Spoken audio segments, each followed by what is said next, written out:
Busy talking about xenophobia. Is this a real phenomena, or does it have other deeper contributing factors, socio-economic issues, crime? We're hearing things about drugs, prostitution, and that kind of thing that's being touted in recent times.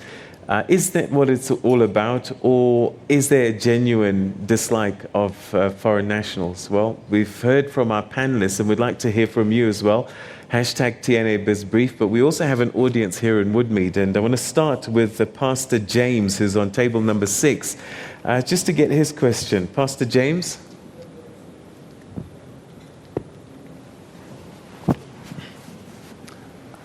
Abshin. Bon dia. Good morning. As the Christian leaders, we don't like xenophobia in our country. As the result, the people that their ideas have been blocked and that lost their marriage. We are here today to raise this as the Christian leaders as a very serious concern in South Africa, to saying all of us, pansy with xenophobia, pansy.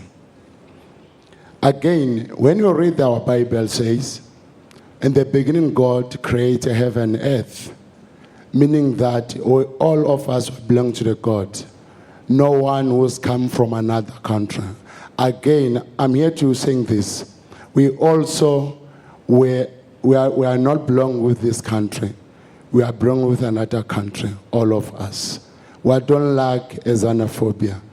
We have 1.something million in South Africa.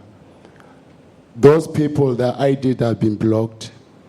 They won't get money at the bank. There are a lot of issues. They are living with a fear in South Africa. As a Christians leaders, we don't recognize this. I thank you. Okay, so what is the question? Sorry, Pastor.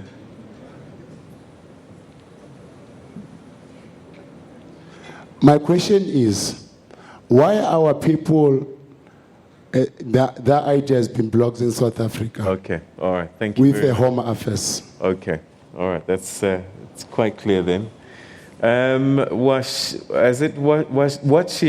Wachia Muyem, table number 7. Good morning, everyone. Good morning. Bonjour. Ça va? Ça va bien, merci.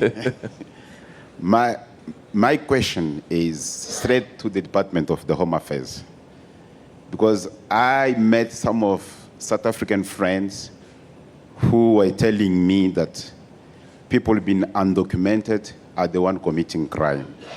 But my question is, why are people undocumented being called criminals under the Department of the Home Affairs watch? Because those are the people who are sleeping outside at the Department of the Home Affairs at Marabastad to get documents. Some of them even have documents, but because of the new system that the Department of the Home Affairs has installed, taking those papers away from those people. And now we have been called criminal. Why? Right. The department. So are you saying that as an undocumented yes. Non-national, you're being targeted with these attacks? Yes, please. Okay. And called criminal. Okay. Thank you. Thank you. Comrade George Lebone, table number 4.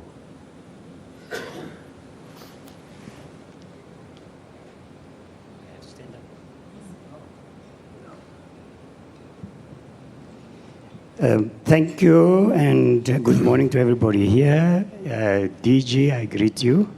May long-time comrade. Mark Bafu, we were zabalazing together in Yeovil.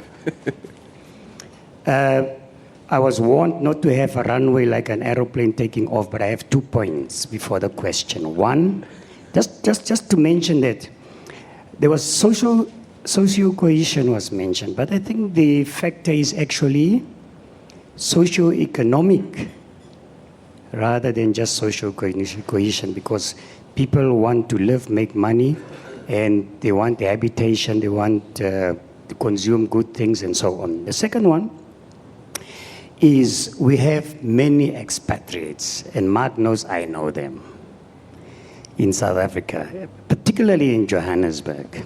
And why do I know them? I'm standing here as Deputy Chairperson of the City of Johannesburg Home Affairs Stakeholders Forum. I'm standing between lots of South Africans in Johannesburg and lots of expatriates in Johannesburg.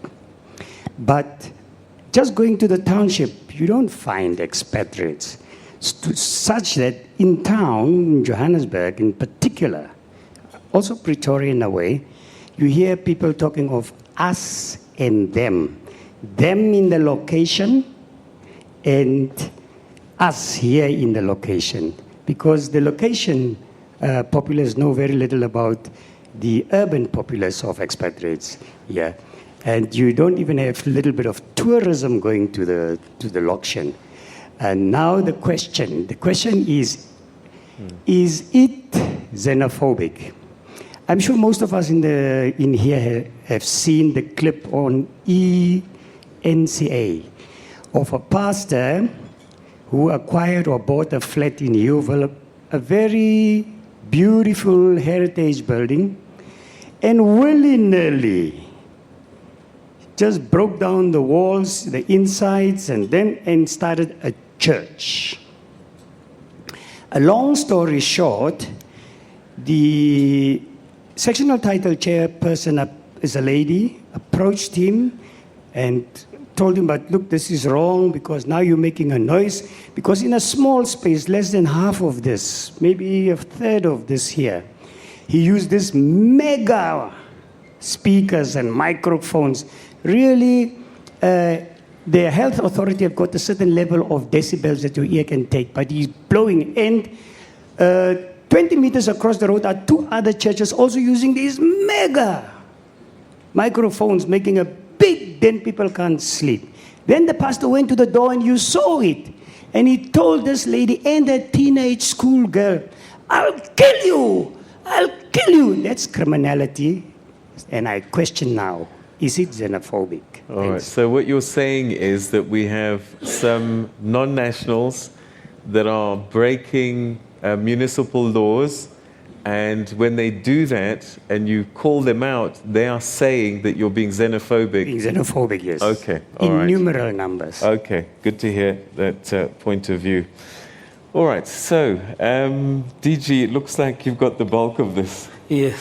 So, let's start with you. Yeah, no, thanks very much for the questions. I think that's why I decided to start with the framework. Yeah.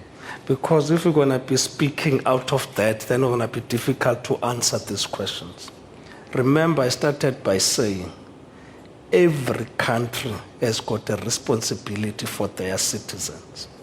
So you can't be a citizen of country A and you become a citizen of South Africa with the identity document of South Africa. That is wrong. You are a citizen of a particular country, you need to have a citizenship of that country. Then when you come to South Africa, that's why I'm saying there are conventions. If you are coming as a migrant, you are looking for you are a visitor, I give you a visitor's permit. I don't give you a South African identity document. You come to work, I give you a work visa because you are here temporarily. You are a citizen of that country.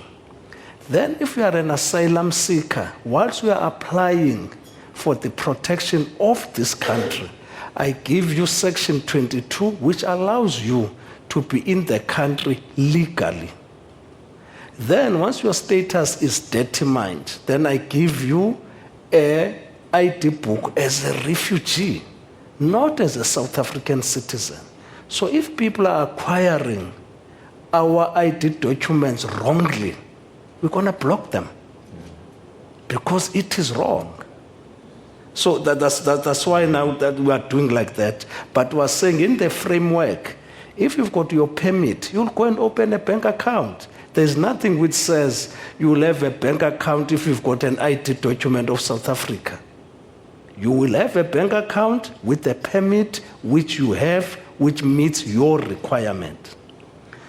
And then now, let's come now to this issue of saying people who are undocumented are criminals. No, it says, if you are undocumented, you are illegal in the country. That's why I talked about protocols. Because it says when you visit, like my angel was talking about your home, South Africa is the home for South Africans. However, we'll accept anyone who comes to our country in a legal way. That's why even for a refugee, the protocols are there. If I'm in Zimbabwe, I'm in the neighboring countries, you get persecuted in your country, I can't expect you to go and cross in a border post. Yes, you'll cross in a borderline illegally. But what does the law says? Within 5 days, go and declare yourself in a refugee reception office. Once that happens, we will give you a document which says, I am here before my case is being heard. So what is wrong is for people to cross, they don't go to the refugee reception office, they are sojourning in our country with absolutely no document. Then you are illegal. What is going to follow that? You are putting yourself in a vulnerable position. Because if somebody now attacks you, how are you going to go to police station and report?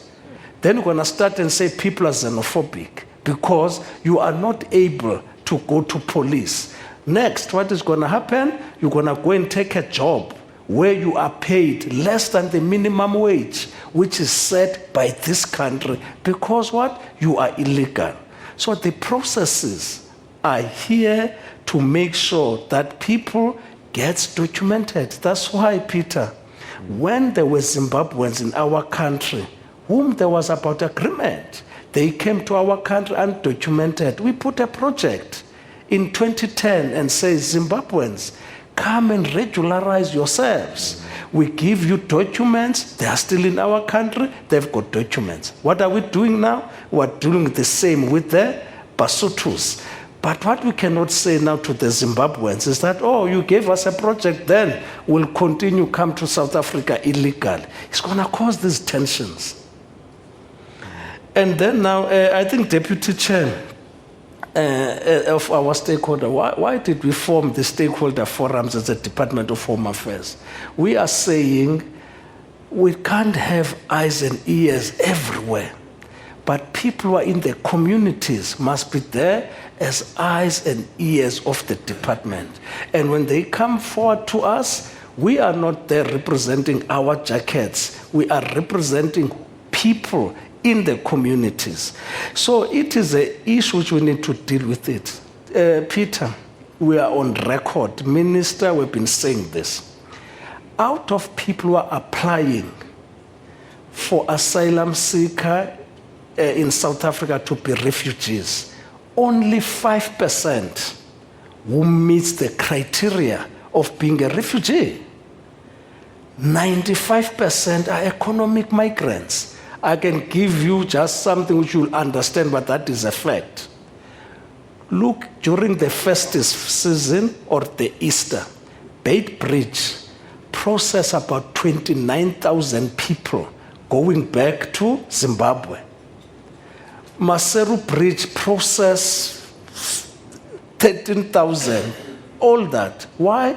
Because people are not refugees. They're economic migrants. They come to South Africa for work. During that time, they go back and see their families. So that's what we're talking about here, to say majority of people are in South Africa economic migrants. Then if we don't resolve that issue, we're not going to be able to pay the right attention to genuine refugees, because now they are part of this mixed migration. That's why now as a country, I hope people are looking at our green paper, which we have published, and say, we can't build fences. It won't help us. What we need to do is to have a policy which now must regularize this. That's why we are saying, for SADC, in that paper, we need to have a SADC visa, We went to Nedlec, talked to Labour there and say, yes, there's unemployment in South Africa, but if we don't regularize it, it's not going to help us. Let's look for a work visa so that people from SADC region, they come to South Africa as economic migrants, they've got a visa they can apply for, instead of saying, I'm an asylum seeker, whereas we know they are not. So that policy is there. We are in the public, we're going to go and get a white paper and regularize it. So what I'm saying here is that in South Africa, we are building these policies, but that's why I was happy with the point that when Mark said, we need to educate both South Africans and foreign nationals who are in our country and says, this is the way you come, this is how we will provide you. Last night, I was watching ENCA of a camp in Tanzania, which in South Africa, we don't have that. We're saying people must integrate because we treat them humanly. And it can't be to say, if now a foreign national is in a hospital, does not get a service, that is equal to xenophobia. Peter, here, we've got people who are marching against the government for service delivery, whether it's water, whether it's electricity, we see them. Yesterday, trucks were at union buildings fighting. Is that xenophobic? It can't be. But it's because of these socio-economic issues which we are talking about. As my angel was saying, a cake is this size. A South African economy can't take everybody. Every state has got a responsibility to look after their national. Okay, we're going to have to take a quick break, and then after that we'll get a couple of more comments and more questions. So stay with us for that. But I think we're getting a little better understanding about the status of migrants and where they fit in. Well, much more to come after this. Stay with us.